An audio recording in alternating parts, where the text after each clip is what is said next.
हमारा टॉपिक चल रहा है मोहम्मद गौरी के भारत पर आक्रमण, जिसके अंतर्गत हमने लास्ट डिस्कस किया था तराई का मैदान का दूसरा युद्ध। आज हम करेंगे इससे आगे ऐबक की नियुक्ति। तराई की ऐतिहासिक विजय के बाद गौरी ने सफल कूटनीति का प्रदर्शन करते हुए अपनी प्रभुसत्ता के अंतर्गत अजमेर का राज्य पृथ्वीराज को और दिल्ली का गोविंद राज के पुत्र को लौटा दिया। पृथ्वीराज की मृत्यु के बाद उसके लड़के गोविंदराज को अजमेर का शासक बना दिया। भारत से वापस लौटने के पूर्व गौरी ने कुतुबुद्दीन ऐबक को अपने भारतीय प्रदेशों का प्रशासकीय अधिकारी नियुक्त किया। गौरी के भारत से जाते ही पंजाब से राजपूतों ने तुर्क सेना को घेर लिया। ऐबक ने तुरंत कार्यवाही की और राजपूतों को परास्त करके खदेड़ दिया गया। अवसर का लाभ उठाकर पृथ्वीराज के छोटे भाई हरिराज ने अजमेर में विद्रोह कर दिया। उसने अपने भतीजे और तुर्क अधिकारियों को अजमेर में खदेड़ दिया। ऐबक ने अजमेर पर पुनः अधिकार कर लिया और गोविंदराज को पुनः प्रतिष्ठित। इसी समय दिल्ली के तोमर शासकों ने भी गौरी के प्रभुत्व के विरुद्ध विद्रोह कर दिया और ऐबक द्रुत गति से दिल्ली की तरफ प्रयाण किया और विद्रोह को कुचल डाला। दिल्ली की स्थिति पसंद आ गई और 1193 ईस्वी में ही उसने दिल्ली को अपने मुख्य केंद्र बना दिया और जो आगे चलकर मुस्लिम शासकों की राजधानी बनी। गौरी का कनौज पर आक्रमण 1194 ईस्वी, जैसा कि पहले बताया जा चुका है। दोआब में स्थित गढ़वालों का कन्नौज राज्य उत्तरी भारत का एक शक्तिशाली राज्य था और यह मौजूदा शासक जयचंद पराक्रमी महत्वाकांक्षी शासक रहा। पृथ्वीराज और जयचंद की वैमनस्य शत्रुता की कहानी का उल्लेख पिछले वैमनस्य रहा और इस शत्रुता के कारण तराई के दूसरे युद्ध में उसने पृथ्वीराज चौहान की किसी प्रकार की सहायता नहीं की। आमतौर से जयचंद पर देशद्रोहिता अथवा पृथ्वीराज के विरुद्ध गौरी को आमंत्रित करने का आरोप लगाया जाता है, परंतु ये न्यायोचित प्रतीत नहीं होता। उस युग में सभी राजपूत शासकों की सामान्य दुर्बलता रही कि वे संयुक्त रूप से शत्रु का सामना अथवा शत्रु पक्ष के पर पीछे से आक्रमण करने की बात ही नहीं सोच पाते थे। जब गौरी ने गुजरात पर आक्रमण किया था तो वह चौहानों के राज्य में से होकर गया। उस समय पृथ्वीराज ने गुजरात की क्या सहायता की? अतः इस आधार पर किसी को दोषरही कहना उचित प्रतीत नहीं होता। जयचंद और पृथ्वीराज दोनों ही विस्तारवादी नीति के पोषक थे और दोनों में कई कारणों से शत्रुता भी, इसलिए उसने पृथ्वीराज को किसी प्रकार की सहायता नहीं दी। चौहानों के राज्य को अधिकृत कर लेने के बाद गौरी का ध्यान निश्चित ही कनौज पर केंद्रित हुआ, क्योंकि कनौज जैसे विशाल और शक्तिशाली राज्य के स्वतंत्र रहते हुए उसका उत्तरी भारत का मुस्लिम राज्य सुरक्षित नहीं रह सकता था। इसके अलावा कनौज को जीते बिना मुस्लिम सेना बिहार और बंगाल की तरफ नहीं बढ़ सकती थी। अतः 1194 ईस्वी में गौरी ने एक विशाल सेना के साथ कनौज पर आक्रमण कर दिया। जयचंद भी इसका सामना करने के लिए अपनी सेना सहित आगे बढ़ा।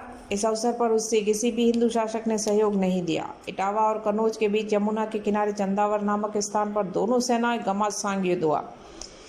युद्ध के प्रारंभ से ही जयचंद का पलड़ा भारी और ऐसा प्रतीत होने लगा कि गौरी की पराजय निकट। स्वयं गौरी भी युद्ध क्षेत्र से भागने की बात सोचने लगा। तभी दुर्भाग्यवश जयचंद की आंख में एक तीर लगा। वह बेहोश होकर हाथी से नीचे गिर पड़ा और मर गया। इस दुर्घटना ने गौरी की पराजय को विजय में बदल दिया और जयचंद के गिरते ही हिंदू सैनिक मैदान से भाग खड़े हुए। ताजुल मसीर और तबकात नासिरी आदि ग्रंथों से पता चलता है कि विजय के बाद गौरी ने अत्यधिक नरसंहार किया और उसे लूटमार में अपार धन संपदा मिली। अपनी दुर्ग में गढ़वाल राजाओं का सुरक्षित विशाल राजकोष भी गौरी के हाथ लग गया। इसके बाद गौरी ने बनारस के धार्मिक नगर को लूटा और मंदिरों को भूमिसात किया। कुछ मंदिरों को मस्जिद में परिवर्तित कर दिया गया। गढ़वाल शासक हार गए, परंतु उनके सामंतों ने 4 वर्ष तक गौरी के अधिकारियों से संघर्ष जारी रखा, परंतु उन्हें सफलता नहीं मिल पाई। ऐबक द्वारा विद्रोहियों का दमन। गौरी ने हिंदू राजाओं को परास्त करके उनके राज्यों पर अपना अधिकार जमाया था और नवविजित क्षेत्रों में अपने विश्वस्त अधिकारियों को नियुक्त किया, परंतु हिंदू सामंत और जनता भी मुस्लिम शासक को स्वीकार करने की मनोदशा में न थी। अतः गौरी के भारत के लौटते ही उसने विजित क्षेत्रों में विद्रोह खड़े हो गए और सबसे पहले कोल अलीगढ़ क्षेत्र से राजपूत सामंतों ने विद्रोह कर डाला। ऐबक स्वयं सेना सहित वहां पाया गया और विद्रोह को कुचल दिया। उसी समय अजमेर में हरिराज ने पुनः विद्रोह का झंडा फहराया। पृथ्वीराज के पुत्र तथा उसके सहायतार्थ तैनात तुर्क सेना को अजमेर से खदेड़ा गया। इसके बाद हरिराज ने दिल्ली को जीतने के लिए एक सेना भेजी। सूचना मिलते ही ऐबक दिल्ली की तरफ बढ़ा और चौहान सेना को परास्त कर खदेड़ दिया। दिल्ली से ऐबक अजमेर जा पहुंचा और उसने हरिराज को दुर्ग में घेर लिया। हरिराज ने डटकर मुकाबला किया, परंतु धीरे धीरे दुर्ग रक्षकों की शक्ति एवं साधन क्षीण होते गए और विजय की उम्मीद न रहने और अपमानित होने की आशंका से हरिराज और उसके कुछ साथियों ने चिता में जलकर अपने प्राण त्याग दिए। इसके बाद अजमेर दुर्ग पर ऐबक का अधिकार हो गया। अब उसने अजमेर की शासन व्यवस्था के लिए एक तुर्क सूबेदार को नियुक्त किया और पृथ्वीराज के पुत्र को रणथंबोर का दुर्ग तथा उसके आसपास का क्षेत्र प्रदान किया। अब अजमेर पर तुर्कों का सीधा शासन कायम हो गया। नेक्स्ट आता है गौरी का बयाना तथा ग्वालियर पर आक्रमण। 1195 से 1196 ईस्वी। 1195 ईस्वी के अंत में गौरी ने पुनः भारत में प्रवेश किया। आगरा के समीप बयाना दुर्ग पर आक्रमण किया। इन दिनों बयाना तथा उसके आसपास के क्षेत्रों पर भट्टी राजपूतों का शासन था। तुर्कों ने उनमें से 2 दुर्गों तहनगढ़ और विजय मंदिरगढ़ पर तो आसानी के साथ अधिकार कर लिया, परंतु बयाना में उन्हें कड़े संघर्ष का सामना करना पड़ा, परंतु अंत में बयाना पर गौरी का अधिकार हो गया। इसके बाद गौरी ने ग्वालियर के शक्तिशाली एवं सुदृढ़ दुर्ग पर आक्रमण किया। काफी दिनों की घेराबंदी के बाद भी जब गौरी की सफलता न मिली तो उसने ग्वालियर के राजपूत राजा के साथ संधि कर ली। ग्वालियर ने गौरी को वार्षिक कर चुकाना स्वीकार कर लिया। वापस लौटने के पूर्व गौरी ने बयाउद्दीन को बयाना का अधिकारी नियुक्त किया और ग्वालियर पर बराबर दबाव बनाए रखा आदेश दिया। बहाउद्दीन ने ग्वालियर राज्य के प्रति आक्रामक नीति को जारी रखा। परेशान होकर अंत में 1197 ईस्वी में 1197 ईस्वी में ग्वालियर के राजपूत शासक ने ग्वालियर का सुदृढ़ दुर्ग तुर्कों को सौंप दिया। ग्वालियर दुर्ग की प्राप्ति से मुस्लिम राज्य की सुरक्षा पंक्ति और अधिक सुदृढ़ हो गई। ऐबक का गुजरात अभियान। 1197 ईस्वी। ऐबक ने गुजरात अभियान का मुख्य कारण गुजरात के शासक भीमदेव द्वारा तुर्कों के विरुद्ध राजस्थान के राजपूतों को विद्रोह करने के लिए उकसाना था, उन्हें सहयोग प्रदान करना है। राज की मृत्यु के बाद राजपूत सरदारों ने तुर्क प्रभुत्व को उखाड़ फेंकने का निश्चय किया और गुजरात से सहायता को याचना की। भीमदेव ने उन्हें सहायता का आश्वासन दे दिया। अजमेर के तुर्क अधिकारी को इसकी सूचना मिल गई और उसने ऐबक की स्थिति में अवगत करा दिया। ऐबक सेना सहित तत्काल अजमेर पहुंचा। विद्रोही राजपूतों पर धावा बोला। गुजरात की सेना विद्रोही की सहायता को पहुंच गई। घमासान युद्ध के बाद ऐबक को भागकर अजमेर दुर्ग में शरण लेनी पड़ी थी और राजपूतों ने दुर्ग को घेर लिया। थोड़े ही दिनों बाद गजनी से नई सेना पहुंची। उसके आते ही राजपूतों ने घेरा उठा लिया। ऐबक को अपनी पहली असफलता का गहरा धक्का लगा था। चूंकि इस स्थिति के लिए गुजरात की सेना उत्तरदायी थी, अतः उसने गुजरात पर आक्रमण करने का निश्चय कर लिया। इसके अलावा सुल्तान गौरी की पिछली पराजय का बदला भी लेना चाहता था। गुजराती सेना ने अपने राजा भीमदेव के नेतृत्व में मुस्लिम सेना का डटकर मुकाबला किया, परंतु इस बार मुसलमानों की विजय हुई। गुजरातियों को भारी क्षति उठानी पड़ी। 15,000 सैनिक वीर गति को प्राप्त हुए। हजारों सैनिकों को बंदी बना लिया गया और भीमदेव अपने प्राण बचाने के लिए जंगलों में भाग गया। विजयी मुस्लिम सेना ने अनिलवाड़ पहुंचकर राजधानी को लूटा और अनेक भव्य भवनों को विध्वंस कर दिया। ऐबक ने यहाँ एक तुर्की अधिकारी नियुक्त किया और वापस लौट गया। उसके लौटते ही राजपूतों ने संगठित होकर तुर्की अधिकारियों को खदेड़ा और अनिलवाड़ पर पुनः भीमदेव का अधिकार हो गया। ऐबक की अन्य विजय। 1197 ईस्वी से 1203 ईस्वी के मध्य ऐबक को मुस्लिम राज्य की सुरक्षार्थ कई छोटे बड़े युद्ध लड़ने पड़े। इन दिनों बदायूं और बनारस के आसपास का राजपूत सामंतों ने पुनः अपनी शक्ति को संगठित कर लिया था और तुर्क अधिकारियों को परेशान करने लगे गए थे। ऐबक ने इन क्षेत्रों के राजपूतों के विरुद्ध सफल अभियान किया और उनकी उठती हुई शक्ति को कुचल दिया। इसके बाद उसने कोटा, बूंदी और सिरोही में नव स्थापित राजवंशों की बढ़ती हुई शक्ति को रोकने का प्रयास किया। फिर उसने एक शक्तिशाली सेना के साथ उज्जैन के प्रसिद्ध नगर पर आक्रमण किया और नगर को लूटा। यह ठीक है कि इन सैनिक अभियानों के परिणाम स्वरूप ऐबक को कोई नया प्रादेशिक लाभ नहीं हुआ, परंतु उसने राजपूतों की शक्ति को कमजोर अवश्य बना दिया और मुस्लिम राज्य की सुरक्षा करने में सफलता अवश्य प्राप्त की।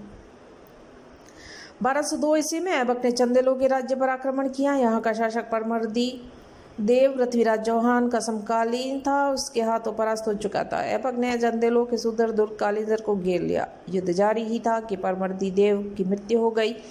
मंत्री अजय देव ने युद्ध जारी रखा। धीरे धीरे दुर्ग में पीने के पानी की कमी हो गई। इससे विवश होकर अजय देव को कालींजर दुर्ग से भाग कर अजयगढ़ दुर्ग में शरण लेनी पड़ी। अजय देव के भागने के बाद तुर्क सेना ने कालिंजर पर अधिकार कर लिया और ऐबक ने हसीन अर्नाल को कालिंजर का प्रशासक नियुक्त किया और इसके बाद ऐबक चंदेलों के अन्य दुर्गों को जीतने के लिए आगे बढ़ा। उसने बिना किसी भयंकर संघर्ष के चंदेलों को महोबा, खजुराहो, कालपी आदि नगरों पर अधिकार कर लिया।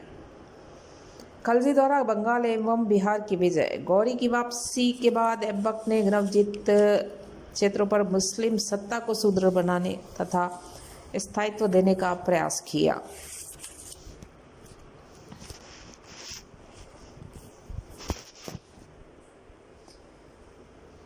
इस अवधि में उसके एक सेनानायक इख्तियारुद्दीन मोहम्मद बिन बख्तियार खलजी ने बंगाल एवं बिहार की तरफ मुस्लिम सत्ता को बढ़ाने का सफल प्रयास किया। इख्तियारुद्दीन भी गौरी का दास था। उसकी शक्ल सूरत काफ़ी बेढंगी थी, परंतु उसमें अपार शारीरिक क्षमता व उत्साह, अपनी वीरता तथा प्रतिभा के कारण वह उन्नति करता गया और सेनानायक बन गया। ऐबक ने उससे बिहार की सीमा के समीप एक छोटी सी जागीर प्रदान कर दी। इख्तियारुद्दीन ने इसी जागीर को अपना केंद्र बनाकर आसपास के क्षेत्रों को लूटना शुरू किया और लूटमार में प्राप्त धन संपत्ति से एक शक्तिशाली तुर्क सैनिक दस्ता खड़ा कर दिया। 1202 ईस्वी में उसने ऐबक की अनुमति के साथ बिहार प्रदेश पर धावा मारने की योजना बनाई। उस समय स्वयं उसको यह पता नहीं था कि उसके सामान्य धावों से समूचे बिहार तथा बंगाल में मुस्लिम सत्ता की स्थापना हो जाएगी। यह तो संयोग और परिस्थितियों का परिणाम था। उन दिनों में बिहार में बौद्ध धर्म की प्रधानता थी। नालंदा, विक्रमशिला, उद्दंडपुर में उनके विख्यात विश्वविद्यालय विहार तथा मठ थे। इख्तियारुद्दीन ने केवल 200 घुड़सवारों के साथ बिहार में प्रवेश किया था, परंतु अहिंसा के अनुयायी बौद्धों ने उसका सामना करना उचित नहीं समझा। जंगलों में भाग खड़े हुए। इसलिए तुर्कों ने बड़ी सरलता के साथ बिहार के अधिकांश भाग पर अपना अधिकार जमा लिया। धन लोलुप तुर्कों ने विश्वविद्यालय, पुस्तकालय एवं विहारों की भूमि सात किया। हजारों की संख्या में बौद्धों और ब्राह्मणों को मौत के घाट उतार दिया। बिहार के नगरों की लूट हुई। खलजी को अपार धन संपदा मिली। अभियान के बाद जब ऐबक से मिलने गया तो ऐबक ने उसका राजकीय सम्मान किया और सम्मान सूचक वस्त्रों से सम्मानित। बिहार में प्राप्त अनायास सफलता ने इख्तियारुद्दीन खलजी की महत्वाकांक्षा को जगा दिया और 1205 ईस्वी में उसने बंगाल पर आक्रमण कर दिया। इस समय बंगाल पर सेना राजवंश के लक्ष्मण सेन का शासन था।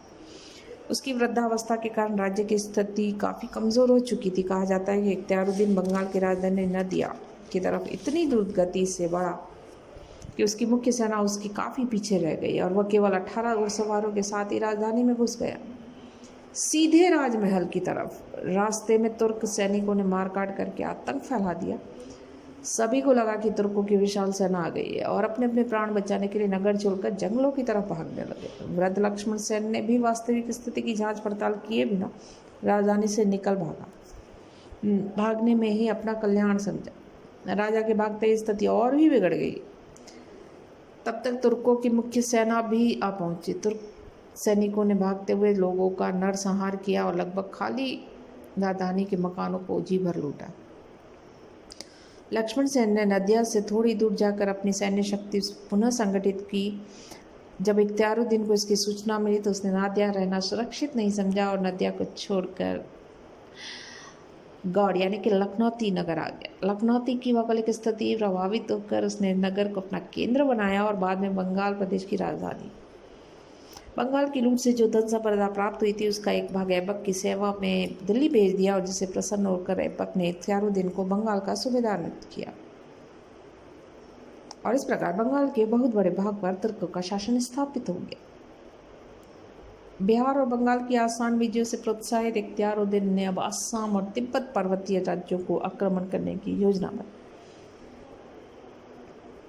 10,000 तुर्क सैनिकों के साथ असम की तरफ बढ़ा। असम में उसे किसी प्रकार का विरोध का सामना नहीं करना पड़ा, परंतु तिब्बत के स्थानीय सरदारों ने संगठित होकर मुसलमानों का सामना किया। पर्याप्त भौगोलिक जानकारी के अभाव में मुस्लिम सेना की स्थिति बिगड़ी।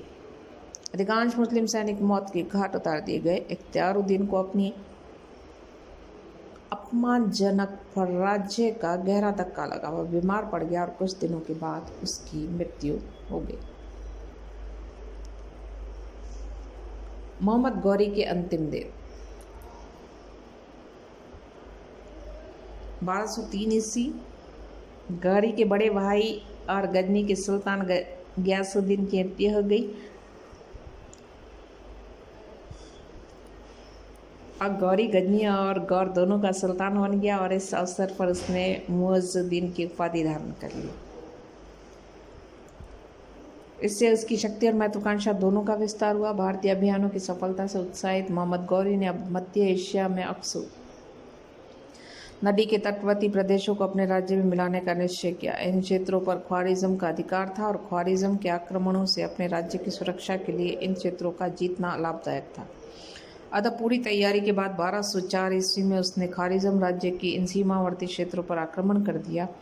ख्वारिज़्म के शाह अलाउद्दीन महमूद ने खुरासान आदि राज्य से सैनिक सहायता प्राप्त कर गौरी के विरुद्ध मोर्चा लिया। गौरी को बुरी तरह परास्त कर खदेड़ दिया गया। स्वयं गौरी बड़ी कठिनाई के साथ अपने प्राण बचाकर भागा। उसने हजारों सैनिक मौत के घाट उतार दिए गए। गौरी की पराजय के परिणामस्वरूप उसके साम्राज्य में असंतोष को फैला और विघटनकारी प्रवृत्तियों ने भिन्न भिन्न क्षेत्रों में विद्रोह का रूप धारण कर लिया। इस अवसर पर गौरी की मृत्यु की झूठी अफवाह भी फैल गई। इस अफवाह का लाभ उठाकर गौरी के एक दास सेनानायक यल्दोज ने गजनी नगर पर अधिकार जमा लिया और एक अन्य अधिकारी ने मुल्तान नगर पर अधिकार कर अपने आप को स्वतंत्र शासक घोषित कर दिया। पंजाब के सभी कुछ सरदारों ने गौरी द्वारा नियुक्त अधिकारियों को अपदस्थ करके शासन सत्ता अपने हाथ में ले ली।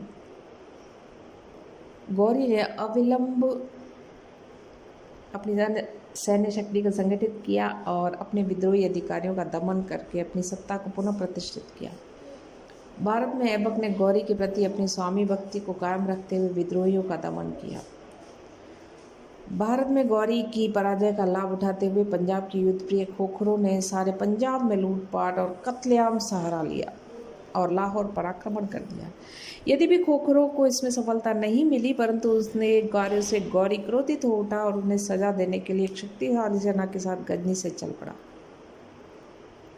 ऐबक भी अपने स्वामी की सहायता के लिए पंजाब पहुंचा। संगठित खोखरों का बुरी तरह से दमन किया गया। उनके गांवों और नगरों को जलाकर बर्बाद कर दिए और हजारों खोखरों को मौत के घाट उतार दिया गया। इससे खोखरों में प्रतिशोध की भावना घर कर गई और उन्होंने गौरी को समाप्त करने की योजना बनाई। तदनुसार जब गौरी वापस जाते समय मार्ग में एक दिन झेलम के किनारे संध्याकालीन नमाज पढ़ रहा था, तब खोखरों ने उसे अचानक घेर कर मार डाला। इस प्रकार 15 मार्च 1205 ईस्वी के दिन भारत में तुर्की राज्य के संस्थापक की जीवन लीला समाप्त हो गई। हमारा टॉपिक चल रहा है मोहम्मद गौरी के भारत पर आक्रमण, जिसके अंतर्गत हमने लास्ट डिस्कस किया था तराई का मैदान का दूसरा युद्ध। आज हम करेंगे इससे आगे ऐबक की नियुक्ति। तराई की ऐतिहासिक विजय के बाद गौरी ने सफल कूटनीति का प्रदर्शन करते हुए अपनी प्रभु सत्ता के अंतर्गत अजमेर का राज्य पृथ्वीराज को और दिल्ली का गोविंदराज के पुत्र को लौटा दिया। पृथ्वीराज की मृत्यु के बाद उसके लड़के गोविंदराज को अजमेर का शासक बना दिया। भारत से वापस लौटने के पूर्व गौरी ने कुतुबुद्दीन ऐबक को अपने भारतीय प्रदेशों का प्रशासकीय अधिकारी नियुक्त किया। गौरी के भारत से जाते ही पंजाब से राजपूतों ने तुर्क सेना को घेर लिया। ऐबक ने तुरंत कार्यवाही की और राजपूतों को परास्त करके खदेड़ दिया गया। अवसर का लाभ उठाकर पृथ्वीराज के छोटे भाई हरिराज ने अजमेर में विद्रोह कर दिया। उसने अपने भतीजे और तुर्क अधिकारियों को अजमेर में खदेड़ दिया। ऐबक ने अजमेर पर पुनः अधिकार कर लिया और गोविंदराज को पुनः प्रतिष्ठित। इसी समय दिल्ली के तोमर शासकों ने